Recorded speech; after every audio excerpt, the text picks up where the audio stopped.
What's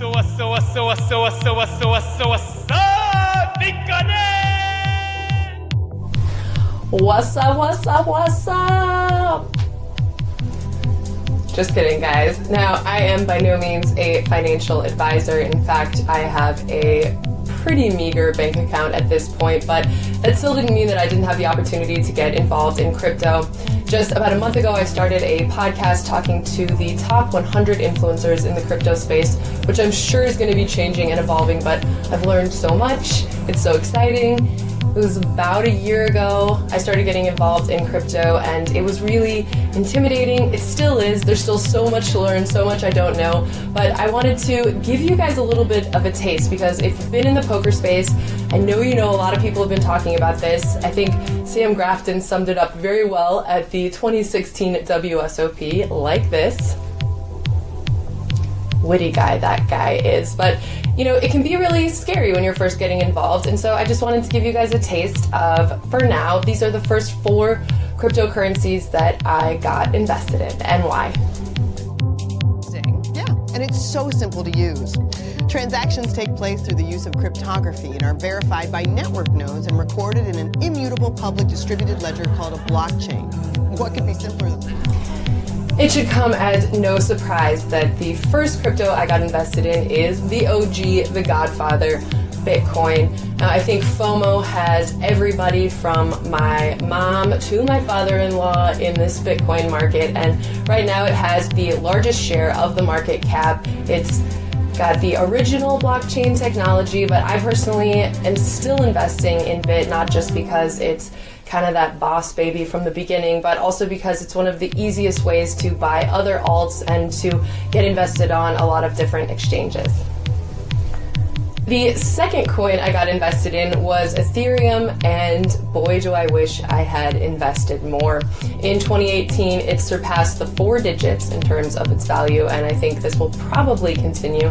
I don't know, again, I'm not an expert, but it's advanced in that I think a lot of other alts and a lot of other technologies have been able to use this decentralized blockchain technology that Ethereum has, because it's a little bit easier to learn, it's a little bit easier to use, and so it's becoming the basis of a lot of other things. Whereas Bit also is more focused specifically on the currency space, Ethereum has a lot more implications in some different markets.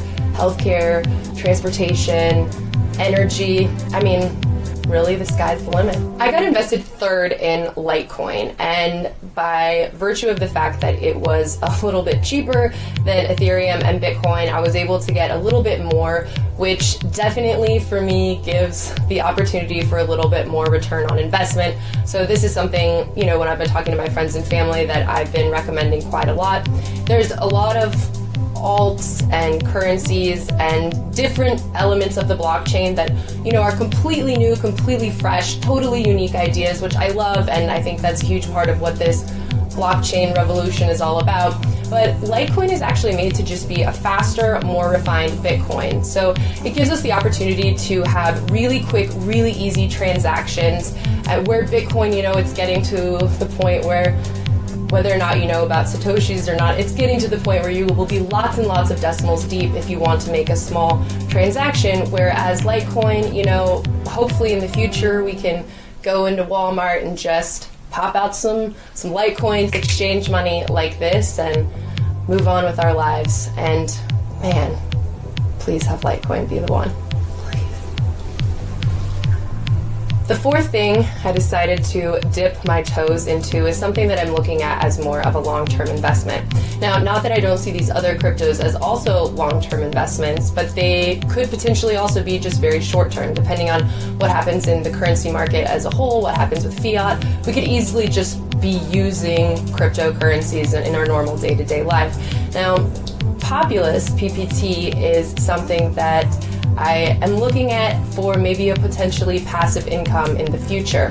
It's sort of like a peer-to-peer lending platform, and basically the idea is to remove these traditional financial and banking institutions who are charging really high fees and doing a lot of things that create barriers to keep most people out of the banking space. But using this blockchain technology, basically all of us could become lenders, and potentially all of us could also become lendees. And in this way, we could make some profits, potentially more reasonable sized profits, without having to crush the little guys and crush small business.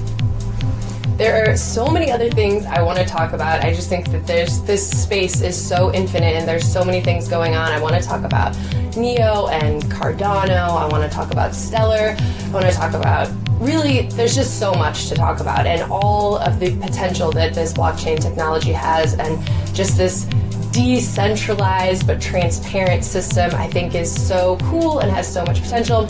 But let me know if you guys are into it, if you could like hearing about this kind of stuff. I am doing the podcast, which I'm learning a lot more, so if you guys want to know a lot more, let me know. Like, subscribe, hit the bell, put it in the comments, what are you interested in? And yeah, again, I'm not a financial advisor, but this is just what I've been doing. Deuces.